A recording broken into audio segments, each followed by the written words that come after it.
I will be speaking to the things that um, a founder, an entrepreneur needs to know even before he sets out.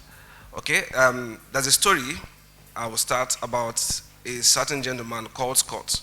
He told the story himself. He was one of the early startups in the real estate business, and he got his investment when he started, and he was moved by his passion and his ambition to continue to grow. So he continued to get his investments. At each round, he started with, when he started his firm, he had about 80%.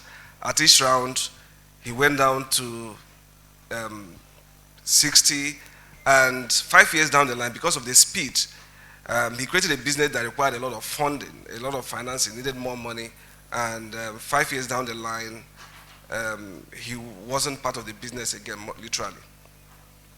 That's one. And what was the lesson out of that engagement? The lesson out of that engagement was that, one, he grew faster than he needed to grow. Two, he took more money than that the business needed. So for each time you take money, the pressure comes.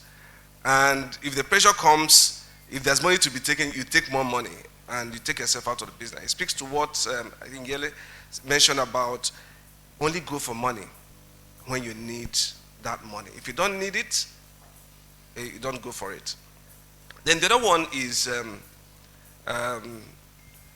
about, okay, it also speaks to getting money when you don't need it. Don't go for money when you don't need it. So a certain gentleman, I was in a room where he came with all the beautiful ideas, and he said, they asked him, what do you need the money for? The money was to set up a data center. And the CEO of the firm he came to, of a bank, okay, he came to say to him, I can give you my data center. I can give you everything you need to do off your data center. And the gentleman insisted, no, I need cash. And he didn't get that cash.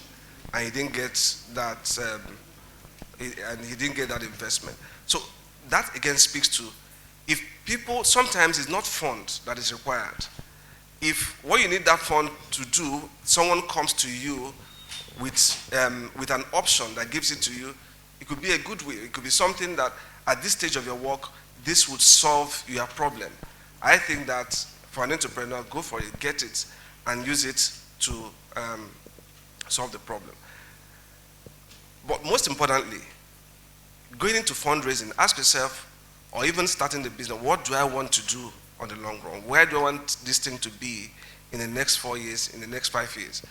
Once you have clarity of that, then you would need, you will be more deliberate about it, you'll be more conscious about it, you get in the right cycle, you get advice. Seek advice, very important, and you'll be able to get through. Another point I want to also mention is that the journey is not always as smooth as Yele has mentioned it. Okay? When it's not smooth, sometimes you need to be patient. At other times, even if when the fund comes, it's not in your best interest. Okay? People always speak about entrepreneurship and doing these things from what works. It's also very important to know what does not work. And what does not work is knowing when not to raise funds, or when knowing who not to raise funds from. Okay? But having known all of these things, it is more about there's time and chance perspective, and then utilizing whatever fund comes your way in a very deliberate manner, and then using it for the purpose you set out for. Because when you use it for the purpose you set out for, there's clarity. It opens the door for you to get to the next round.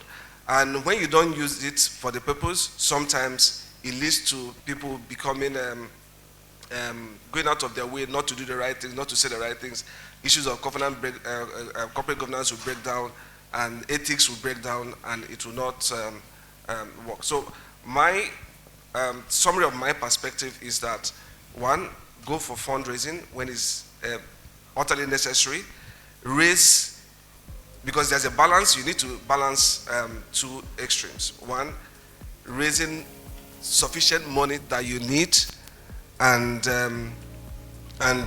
one, ensuring that you have, not you have control, ensuring that you're able to continue to manage that business, because if you outrun yourself, you will lose control. Sometimes that control is also necessary to drive the vision.